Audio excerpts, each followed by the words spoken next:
नमस्कार, स्वागत है आपका हमारे इस विशेष बुलेटिन में। मैं हूं रेशमा आपके साथ और मेरे साथ हैं मेरी सहयोगी दीपाली। आइए हेडलाइंस पर नजर डालते हैं।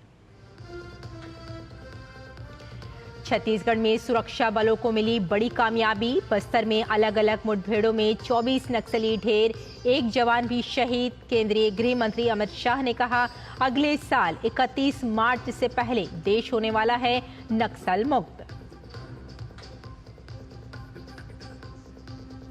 संसद के दोनों सदनों में विपक्ष का हंगामा। परिसीमन और पंजाब में किसानों के मसले पर राज्यसभा और लोकसभा की कार्यवाही कल तक के लिए स्थगित।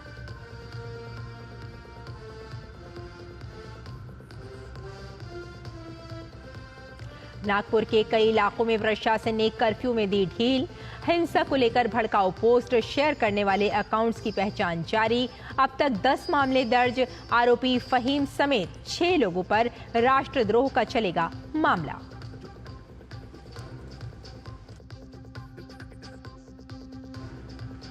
पश्चिम बंगाल विधानसभा अध्यक्ष बिमान बनर्जी के खिलाफ भाजपा का विरोध प्रदर्शन।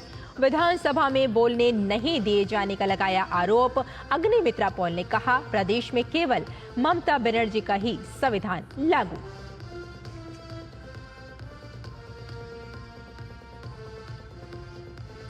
खेलो इंडिया पैरा गेम्स 2025 का हुआ आगाज। केंद्रीय खेल मंत्री डॉक्टर मनसुख मांडविया दिल्ली के जवाहरलाल नेहरू स्टेडियम में खेलों का किया आधिकारिक उद्घाटन। देश भर के करीब 1300 से अधिक खिलाड़ी ले रहे हैं हिस्सा।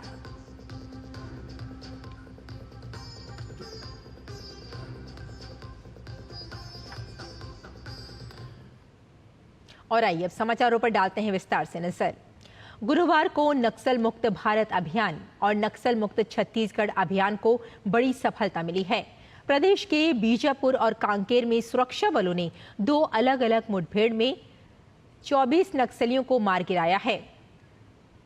अधिकारियों ने बताया कि गुरुवार सुबह सुरक्षा बलों की टीम बीजापुर और दंतेवाड़ा के सरहदी में थाना गंगालूर इलाके में नक्सली विरोध ऑपरेशन पर निकली थी। इस दौरान सुरक्षा बलों और नक्सलियों के बीच मुठभेड़ हो गई।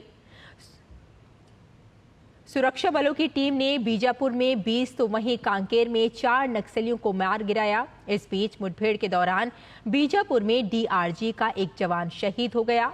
इसके अलावा मौके से भारी मात्रा में हथियार और गोला बारूद भी बरामद किए गए। इलाके में सर्च ऑपरेशन चलाया जा रहा है।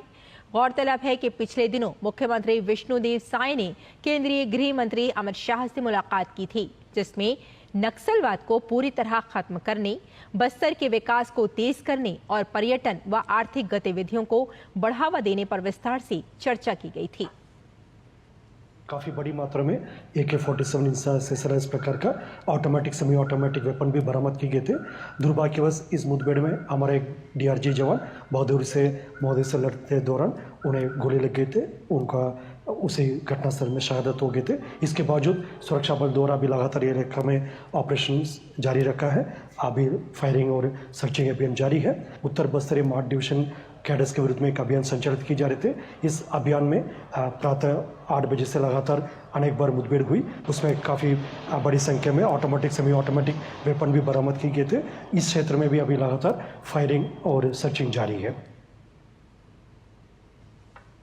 छत्तीसगढ़ के दंतेवाड़ा और बीजापुर बॉर्डर पर सुरक्षा बलों को बड़ी सफलता मिली है। सुरक्षा बलों ने मुठभेड़ में 24 नक्सलियों को मार गिराया है।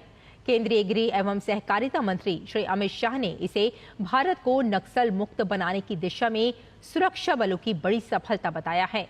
उन्होंने सोशल मीडिया एक्स पर पोस्ट किया, नक्सल मुक्त भारत अभियान की दिशा में आज हमारे जवानों ने एक और बड़ी सफलता हासिल की है। मोदी सरकार नक्सलियों के विरुद्ध रूथलेस अप्रोच से आगे बढ़ रही है और समर्पण से लेकर समावेशन की तमाम सुविधाओं के बावजूद जो नक्सली आत्मसमर्पण नहीं कर रहे, उनके खिलाफ जीरो टॉलरेंस की नीति अपना रही है। अगले साल 31 मार्च से पहले देश नक्सल मुक्त होने वाला है। और छत्तीसगढ़ के मुख्यमंत्री विष्णुदेव साय ने दंतेवाड़ा और बीजापुर बॉर्डर पर नक्सलियों के खिलाफ मिली बड़ी कामयाबी पर खुशी जताते हुए कहा कि नक्सल उन्मूलन अभियान के तहत सुरक्षा बलों द्वारा निरंतर कार्यवाही की जा रही है। इस कार्यवाही पर मुख्यमंत्री विष्णुदेव साय ने सुरक्षा बलों के जवानों के अदम्य साहस और जज्बे की सराहना की है। अपने सुरक्षा बल के जवानों के साहस को नमन करते हैं। लगातार बहुत मजबूती के साथ वो लोग लड़ाई लड़ रहे हैं। ज़्यादा समय नहीं लगने वाला है और हमारे माननीय गृह मंत्री जी का भी संकल्प है कि 31 मार्च 2026 तक पूरे देश से नक्सलवाद को समाप्त करना है और उस तेजी के साथ काम भी हो रहा है और हमको पूरा भरोसा है कि माननीय गृह मंत्री जी का संकल्प पूरा होगा और हमारा जो बस्तर स्वर्ग है वहाँ भी पूरे देश दुनिया के लोग जा पाएंगे। डबल इंजन सरकार का यही तो फायदा हो रहा है कि समन्वय के साथ नक्सलवाद के साथ लड़ पा रहे हैं। लोकसभा अध्यक्ष ओम बिरला ने आज सदन में परिसीमन के मुद्दे पर हंगामे को लेकर नियम 349 का हवाला दिया। उन्होंने परिसीमन के मुद्दे पर विपक्ष द्वारा किए गए हंगामे का जवाब देते हुए लोकसभा में प्रक्रिया एवं कार्य संचालन नियम के 349 के तहत सदन की मर्यादा बनाए रखने का हवाला दिया। उन्होंने कहा कि सदन मर्यादा और गरिमा से चलता है। मैं कुछ दिनों से देख रहा हूं कि सदस्यगण सदन की गरिमा को भंग कर रहे हैं और सदन की नियम प्रक्रियाओं का पालन नहीं कर रहे हैं। आपको नियम संख्या 349 पढ़ना चाहिए। इसमें सदन की प्रतिष्ठा बनाए रखने के लिए कैसा व्यवहार किया जाना चाहिए और कैसा आचरण होना चाहिए, इस बारे में लिखा हुआ है। लोकसभा अध्यक्ष ने विपक्षी सदस्यों को नारे लिखी टी शर्ट पहनकर न आने को कहा।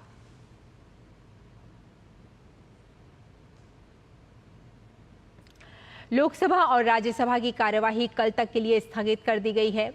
डिलिमिटेशन के मुद्दे पर विपक्ष के हंगामे के कारण कार्यवाही कल तक के लिए स्थगित की गई। अब कल लोकसभा में बजट पारित करने की प्रक्रिया आगे बढ़ाई जानी है। गिलोटिन पारित होना है, इसलिए बीजेपी ने सभी लोकसभा सांसदों के लिए व्हिप जारी किया है। बीजेपी ने अपने तमाम सांसदों को शुक्रवार को सदन में उपस्थित रहने के निर्देश दिए हैं।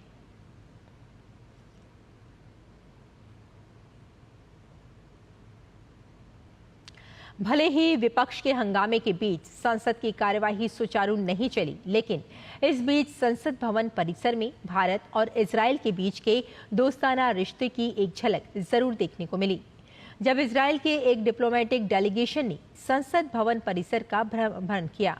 दुनिया के सबसे बड़े लोकतंत्र के मंदिर को करीब से निहार कर इजरायली डिप्लोमेट डेलीगेशन खासा उत्साहित दिखा।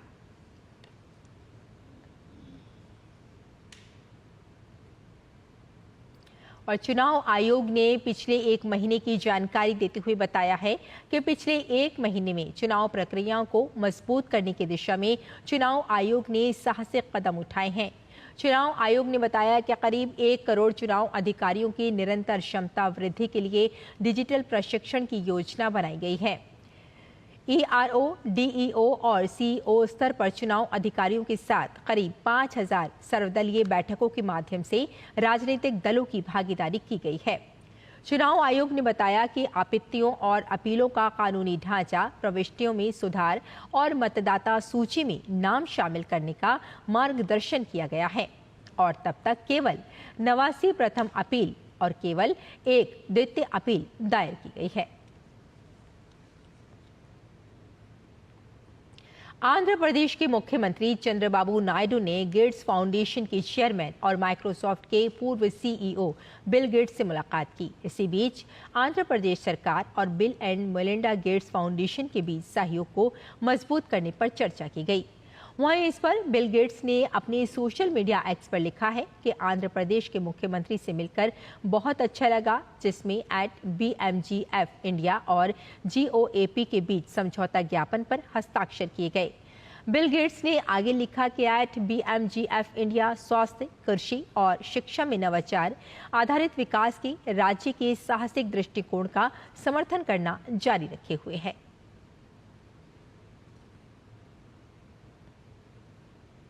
बिहार के भागलपुर में गोलीबारी में केंद्रीय गृह राज्य मंत्री नित्यानंद राय के चचेरे भांजे की मौत हो गई। इस घटना में उनकी चचेरी बहन समेत 2 लोगों को भी गोली लगी है। घायलों को भागलपुर के एक प्राइवेट अस्पताल में भर्ती कराया गया है। घटना भागलपुर जिले के नवगछिया के जगतपुर की है। जहां केंद्रीय मंत्री नित्यानंद राय के 2 चचेरे भांजे जयजीत यादव और विकल यादव ने मामूली विवाद में एक दूसरे को गोली मार दी। गोली लगने से विकल की मौत हो गई, जबकि जयजीत की हालत नाजुक बनी हुई है। सूचना ये भी मिल रही है कि नित्यानंद राय की चचेरी बहन के हाथ में गोली लगी है, हालांकि वो खतरे से बाहर बताई जा रही हैं।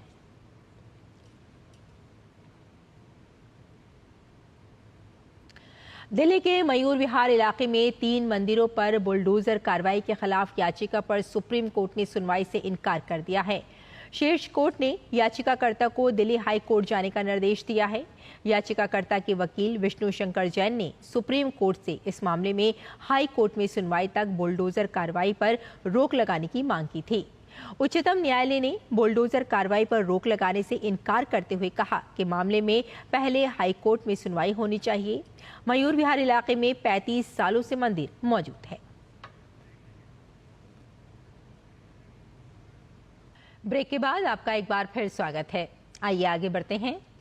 दिल्ली में आधिकारिक सांख्यिकी के लिए गैर पारंपरिक डेटा स्रोतों का लाभ उठाने पर एक विचार मंथन सत्र आयोजित किया गया। इस कार्यक्रम में क्षेत्र के विशेषज्ञों ने भाग लिया। इसी मुद्दे पर डीडी न्यूज की संवाददाता विशाल बैरिस्टो ने SNPI के सचिव डॉक्टर सौरभ गर्ग से बातचीत की। डेटा फॉर डेवलपमेंट, जी हाँ, हम बात कर रहे हैं किस तरह से नॉन कन्वेंशनल डेटा को ऑफिशियल यूज में लाया जाए, और मेरे साथ हैं सचिव SNPI। आइए हम उनसे बात करते हैं। डॉक्टर सौरभ गर्ग साहब, जब हम बात करते हैं नॉन ऑफिशियल डेटा की, तो सबसे पहले सवाल ये होता है कि कितना ऑथेंटिक है वो, और हम किस तरह से उसको अपने ऑफिशियल यूज में ला सकते हैं। हम जब नॉन कन्वेंशनल डेटा की बात है, ये पब्लिक सोर्स से भी हो सकता है, प्राइवेट सोर्स से भी हो सकता है। जैसे हमारा नॉन कन्वेंशनल डेटा में आता है जियो स्पेशल डेटा आता है, GST डेटा आता है, मोबाइल डेटा आता है। हमें जो डेटा चाहिए होता है मैक्रो इकोनॉमिक पैरामीटर्स के लिए, इन्फ्लेशन का फीसदी के लिए, GDP के ग्रोथ रेट्स के लिए। तो हमारा यही प्रयास रहता है कि किस तरह का डेटा हमारे पास आ सके, रियल टाइम में आ सके, सो दैट जो भी हम डेटा से जो भी कैलकुलेट करते हैं, जो भी रिजल्ट्स निकालते हैं, वो रिजल्ट्स टाइमली हो, एक्यूरेट हो और रोबस्ट हो। सर, इंडिया के पास एक एक्सेलेंट अपॉर्चुनिटी है कि कैसे हम इंक्लूसिव सोसाइटी को बना सकते हैं टेक्नोलॉजी को यूज़ करते हुए। तो ऐसे में नॉन कन्वेंशनल डेटा कितना इम्पोर्टेंट हो जाता है और उसको कैसे लेवरेज किया जा सकता है? हमें तरह डेटा को देखना होता है कि क्या क्या अवेलेबल है और कैसे अवेलेबल है। कुछ ट्रांजैक्शन डेटा होता है, कोई फिक्स डेटा होता है, और कोई डिजिटल माध्यम से होता है, कोई फिजिकल माध्यम से होता है। और जब हमारे पास ये सारा डेटा रहेगा, तभी हम देख पाएंगे कि हर एरिया, हर वर्ग, और जो हमारा विकसित भारत का जो स्वप्न है, उसको कैसे हम मेजर कर सकें और हम कैसे देख सकें कि किस प्रकार प्रोग्रेस है। इसीलिए ये हमारा जो प्रयास है कि तरह डेटा, नॉन कन्वेंशनल डेटा को भी हम यूज़ करें, सो दैट हम कैप्चर कर पाएँ कि कैसे हमारा देश प्रगति पर है। नॉन कन्वेंशनल डेटा भी बहुत इम्पॉर्टेंट है, और इंडिया अब उस पायदान पे खड़ा है जहाँ से हम 2047 का विकसित भारत का सपना अच्छे से देख सकते हैं, और उसको पूरी तरह से हम उसको रियलाइज भी कर सकते हैं। कैमरामैन उत्तम के साथ मैं विशाल बैरिस्टो, डीडी न्यूज़ दिल्ली। और नागपुर में जारी तनाव को लेकर नागपुर पुलिस आयुक्त ने प्रेस वार्ता की। पुलिस आयुक्त लोहित मतानी ने बताया कि अब तक 80 लोगों को हिरासत में लिया गया है, जबकि अतिरिक्त 11 नाबालिगों को भी पुलिस कस्टडी में लिया गया है। अभी तक 80 लोगों के ऊपर वो कस्टडी में है, और 11 उनके अलावा 11 लोग माइनर हैं। Accused is accused those who have engineered it, they are part of this, and if it is part of some conspiracy, that is also being established, and this is part of the investigation. दिवंगत बॉलीवुड अभिनेता सुशांत सिंह राजपूत की manager दिशा सालियान की मौत के मामले में नया मोड़ आ गया है। दिशा सालियान के पिता सतीश सालियान ने हाईकोर्ट का रुख किया है। सतीश सालियान ने कोर्ट में याचिका दायर कर आदित्य ठाकरे समेत कई लोगों पर गंभीर आरोप लगाए हैं। इसको लेकर आज महाराष्ट्र विधानसभा में जोरदार बहस हुई, जिसके चलते सदन को 10 मिनट के लिए स्थगित कर दिया गया। ये बहस तब शुरू हुई जब बीजेपी विधायक अमित साटम और नीतीश राणा ने इस मुद्दे को काफी आक्रामक तरीके से उठाया। नीतीश राणा ने कहा कि इस मामले में निष्पक्ष तरीके से जांच होनी चाहिए और आरोपियों के खिलाफ सख्त कार्रवाई होनी चाहिए। ईशा सालियान के पिताजी ने जो एक क्रिमिनल एफिडेविट पिटीशन दाखिल किया है, उसके अंदर जो उन्होंने नाम लिए हैं 3 जनों को, तो उनकी चौकसी होनी चाहिए, इंक्वायरी होनी चाहिए। उनको विश्वास बैठ गया है कि उनके बेटी का गैंगरेप करके उनके ऊपर मर्डर हुआ है, ऐसा उनका विश्वास बैठ गया, जो उन्होंने सब जगह टीवी पे कहा है। तो उसके अनुसार सरकार ने उसका दखल लेना चाहिए और कार्रवाई करना चाहिए। इतनी भूमिका सभागृह ने सरकार के सामने रखी।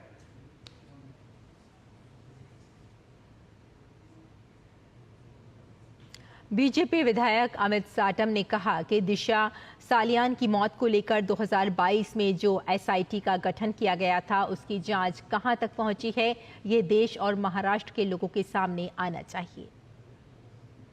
इस संदर्भ में महाराष्ट्र की सरकार ने दिसंबर 2022 में एक एसआईटी की घोषणा की थी। उस एसआईटी का जो इन्वेस्टिगेशन है वो कहां तक आया है, उस इन्वेस्टिगेशन के फाइंडिंग्स क्या है, ये जल्द ही महाराष्ट्र के सामने, देश के सामने और पूरी दुनिया के सामने ये आने चाहिए। विधानसभा में पॉइंट ऑफ इंफॉर्मेशन के माध्यम से हमने मांग की और महाराष्ट्र के सरकार के गृह राज्य मंत्री ने ये आश्वासन दिया है कि जल्द ही माननीय न्यायालय के आदेश के अनुसार ये एसआईटी के फाइंडिंग्स ये जनता के सामने लाए जाएंगे।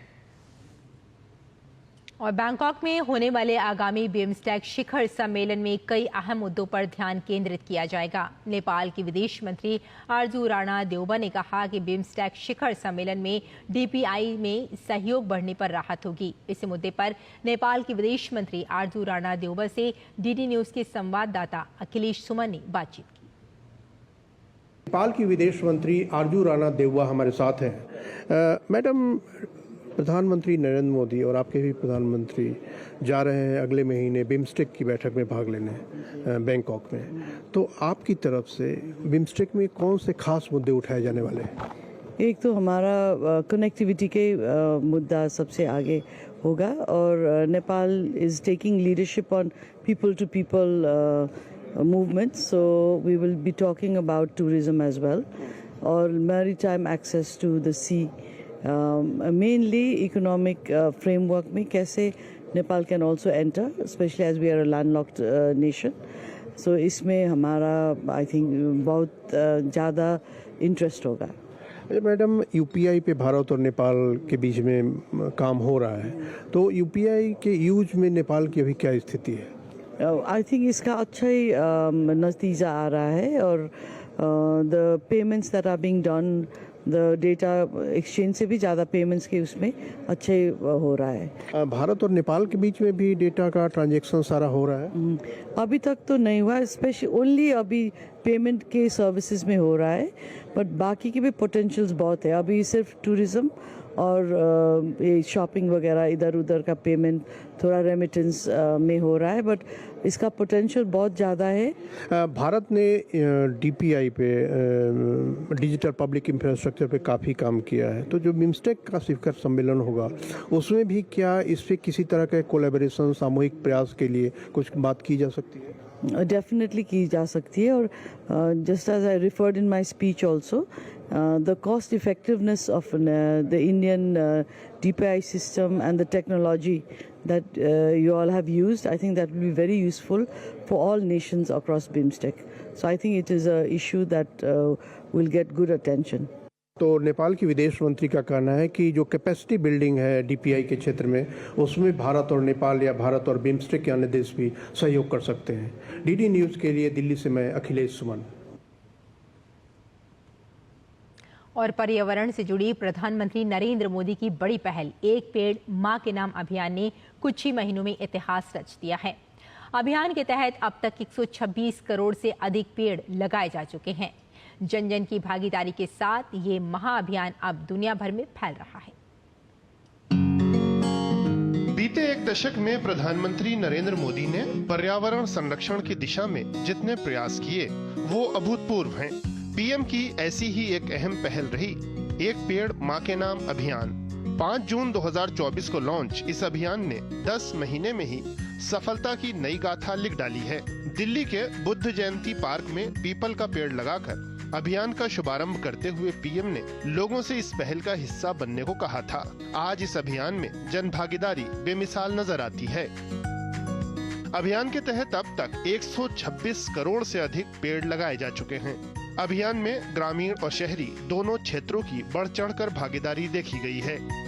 पीएम की पहल केवल भारत नहीं, वैश्विक स्तर पर भी पहचान बना रही है। हाल ही में मॉरिशस यात्रा के दौरान पीएम मोदी और उनके मॉरिशस के समकक्ष नवीन चंद्र राम गुलाम ने इस अभियान के तहत पेड़ लगाया। इससे पहले पीएम के गयाना दौरे के दौरान वहां के राष्ट्रपति डॉक्टर इरफान अली भी अपने परिवार के साथ इस अभियान में शामिल हुए थे। इस पहल के तहत अब तक लगभग 136 देशों में पेड़ लगाए गए हैं। विदेशी धरती पर अभियान के तहत अब तक 27,500 से अधिक पेड़ लगाए जा चुके हैं। ये अभियान धरती माता द्वारा प्रकृति के पोषण और हमारी माताओं द्वारा मानव जीवन के पोषण के बीच समानता को दर्शाता है। अभियान हमारी माताओं के प्रति प्रेम, आदर और सम्मान का प्रतीक और पेड़ लगाकर धरती माँ की रक्षा के संकल्प को भी दिखाता है।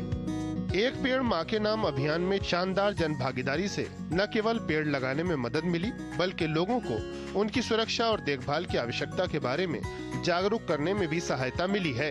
इससे वृक्षारोपण में एक सुदृढ़ पारिस्थितिकी तंत्र भी बन रहा है। भूमि क्षरण को रोकने, सूखे से बचाव और मरुस्थलीकरण को रोकने की दिशा में भी ये बेहद विशाल प्रयास है। जलवायु परिवर्तन की चुनौती से निपटना हो या आने वाली पीढ़ियों के लिए धरती को बेहतर जीने लायक बनाना, पीएम की पहल ने जन जन को इस प्रयास से सफलतापूर्वक जोड़ दिया है।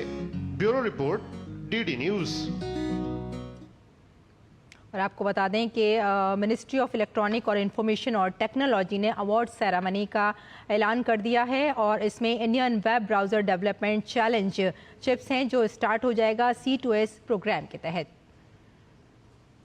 तो अभी आप देख रहे थे कि ऐलान हो चुका है कुछ अवार्ड्स का। फिलहाल आइए आगे बढ़ते हैं प्रोग्राम में। एक वक्त हुआ करता था जब सुबह की पहली किरण के साथ ही नन्ही गौरैया आंगन में फुदकने के साथ ही अपनी चहचहाहट से पूरे घर को गुलजार करती थी। आंगन में फुदक फुदक कर दाना चुनना और कोई आहट होने पर फुर से उड़ जाना बच्चों के लिए किसी कोताहुल से कम नहीं होता था। लेकिन वक्त बदला और आज नौबत यहाँ तक आ पहुंची कि सैकड़ों की संख्या में मौजूद रहने वाली गौरैया आज विलुप्त होने के कगार पर पहुंच चुकी है।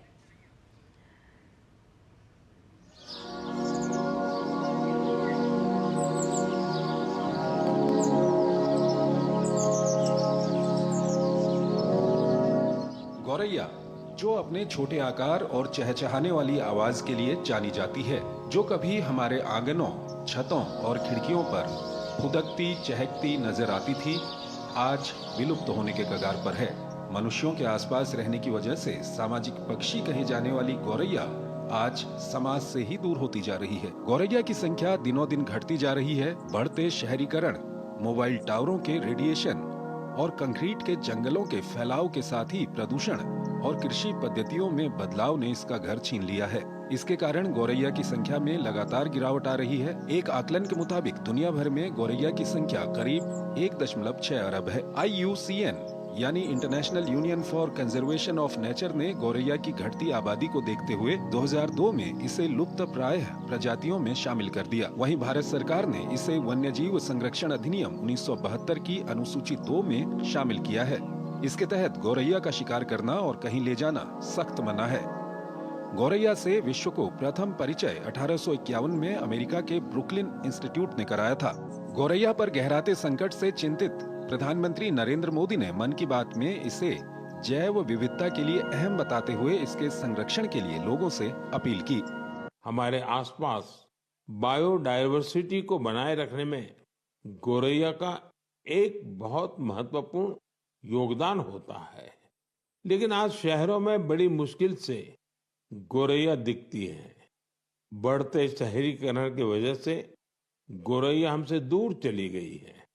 आज की पीढ़ी के ऐसे बहुत से बच्चे हैं जिन्होंने गौरैया को सिर्फ तस्वीरों या वीडियो में देखा है। ऐसे बच्चों के जीवन में इस प्यारी पक्षी की वापसी के लिए कुछ अनोखे प्रयास हो रहे हैं। गौरैया की कम होती संख्या को देखते हुए 2010 से 20 मार्च को विश्व गौरैया दिवस मनाने की शुरुआत हुई। सालों से गौरैया संरक्षण मुहिम से जुड़े और गौरैया संरक्षण पर 3 पुस्तकें लिख चुके गौरैयाविद पटना के संजय कुमार ने जागरूकता अभियान चलाकर इस मुहिम से सैकड़ों लोगों को जोड़ा है। हमारी नन्ही दोस्त गौरैया विलुप्ति की ओर बढ़ चली है। उसकी घर वापसी की पहल हमें ही करनी होगी और ये जन भागीदारी से होगी। स्पैरोमैन के नाम से मशहूर गुजरात के जगत किनखाबवाला जहां गत्ते के घोंसले बनाकर गौरैया की घर वापसी में लगे हैं, वहीं नरेंद्र फालूदी प्लाई और मिट्टी के घोंसले गांव-गांव में लगाकर गौरैया को आवासीय संकट से उबार रहे हैं। गौरैया पारिस्थितिकी तंत्र और जैव विविधता का एक महत्वपूर्ण हिस्सा है जो बीजों के फैलाव और कीट नियंत्रण में महत्वपूर्ण भूमिका निभाती है। विश्व गौरैया दिवस जैसी पहल शुरू होने के बाद लोगों में भी गौरैया संरक्षण को लेकर जागरूकता बढ़ी है। हालांकि इस सामाजिक चिड़िया को बचाने के लिए अभी भी काफी कुछ करने की जरूरत है। गौरैया संरक्षण मुहिम से एक आशा जगी है और इस प्यारी चिड़िया से हम यही कहेंगे, ओरी चिड़ैया नन्ही सी चिड़िया अंगना में फिर आना रे। Bureau report, DD news.